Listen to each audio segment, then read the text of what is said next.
So we're back in the 79 and 93 cutaway that we use for our display. We've got our main structure in, it's still loose. I want to touch on something that I like to leave all these bolts loose till I get this assembly in there, because this is a very precise fit here into here. And I like to make sure when I tighten everything up, we're not fighting that in and out. You can tighten up the back 4 studs prior to putting this in if you want to, if you're worried about this being too close and you can't get in there and tighten them. There's a lot of different ways of going about and doing something. I just want to give my method so you have a method. We went ahead, and when you get this kit, this is how it comes. You got your pivot bolt right here, which we're going to get ready to go over.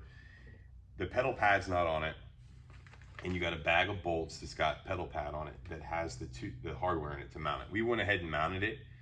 This pedal pad can be moved in 3 different positions. The lowest point, which we're on now, is a 6-to-1 pedal ratio. You go up, it's about 5.5 to 1, and then if you go up, it's like 5 to 1. That we can go in more on a different video, but that is going to be driver preference, depending on master cylinder size. Leverage is what you're getting into, but we'll discuss that on another video. So with this here, you're going to get a bag that's labeled brake master cylinder mount. We're going to go ahead and pop this hardware out. We're going to install it, and then we're going to install our master cylinder.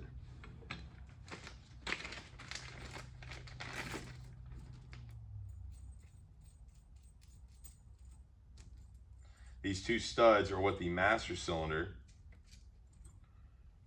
is going to mount on. And they use a 3/16 Allen to tighten them. And we can go ahead and tighten these at this time. They can stay in for the remaining time. They don't ever need to come back out. You don't have to crank on them. I just like to seat them in, and that is it.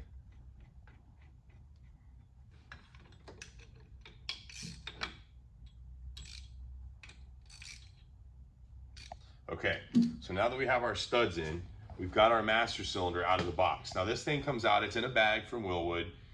I like to put some tape over each port.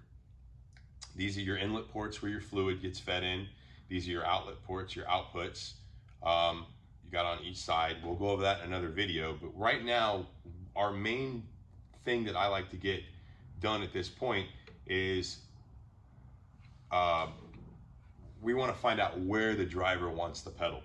So, because this still needs to come off and be bench bled, which Willwood provides instructions on how to do that. But right now we want to establish where the driver wants the pedal to where they're comfortable. Once we know that, we can mark our holes here. We can take this back out. We can bench bleed this. We can install our fittings prior to bench bleeding, and go through that and basically prep the master cylinder to be bench bled. Then we can put it in for our final time. So in the master cylinder, the Willwood box, you're going to get a bag with your fittings, which are a -3AN banjo, your banjo bolts, and your washers. There are 2 9/16 ID washers in here to go on this register on the banjo bolt. The other remaining washers that go on the other side of the banjo are in a Willwood bag that's provided by them. We will go over that in a different video. We're just wanting to get this main structure in, or I'm sorry, the brake pedal assembly in. So now we're going to pull out our Heim joint, which is our pivot to our brake pedal. I like to screw this on all the way. Okay, so now we can take this, we can go ahead and take our nut off the back side. Another thing you want to make sure of is this pedal is pre-assembled to this master cylinder mount. Just, you want to make sure it moves nice and freely, there's no binding. We take a lot of time to make sure all that's right. Always want to check stuff. You can never be too safe or too sure. So now we're going to take this, we're going to slide it through,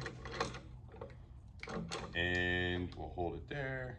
We're going to put our washer, lock washer, and nut on both sides, just hand tight. We're just trying to make sure we know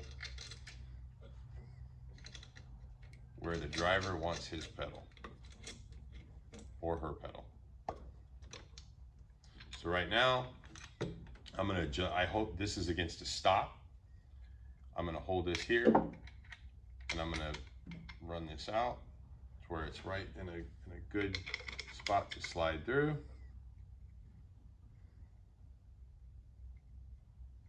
We got to do a little bit more adjustment on it. Just to go in. There, we should be pretty good. Okay, so we went on through. To be honest, I don't even tighten these right now. I leave this stuff loose. I leave my lock, my jam nut here loose. All this stuff is something that I'm going to take back apart and bench bleed it. So now that we've got our assembly here, we're going to take our let's go through these, our 4 1.25 inch, quarter 28 thread bolts, grade 8, with our washers and our lock nuts. I'm only going to use 2 right now. And this is just to get me, again, to where we can get the driver sitting in a seat and figure out where we want it. So I usually start, you can use your own judgment, but I usually start somewhere in like the 4th or 5th hole from the front, from the firewall, and I'll get it established in there. It's slid in nice and smooth. And I'll put a bolt, there we go, in like that, and then I'll come over to the opposite corner, opposite side, opposite corner. So I put one on the bottom. Now I'm gonna come over here and put one on the top. Okay, so now you can see that it rocks. You can take your lock nuts, put them in, and tighten this up, and then snug it up, and then have the driver in. I've even done it where they're just sitting like this. The driver can immediately sit in the car, put his foot there, and you can usually get an idea that if you're somewhat in the area or you're way out in left field, and then you can keep moving it to where they feel good. Then you can put your two nuts on just to hold it in place so he can stroke the pedal out. You want to make sure your pedal can fully stroke without coming in contact with any of the floorboard. But we're pretty much at the point where the main structure is in. We can now go through and tighten up our main structure. Now that we've used this as kind of like our shim to make sure everything is precisely fit, so it's easy to take it in and out and you're not fighting anything. You can tighten up all your bolts. We use a 7/16 socket and wrench for these two. We use a 1/2 inch socket for these two, and we use a 9/16 socket and sometimes a wrench for the back 4 studs. But at that point, we can tighten this up, we can get the driver fitted, and we're getting one step closer to being done. Thank you.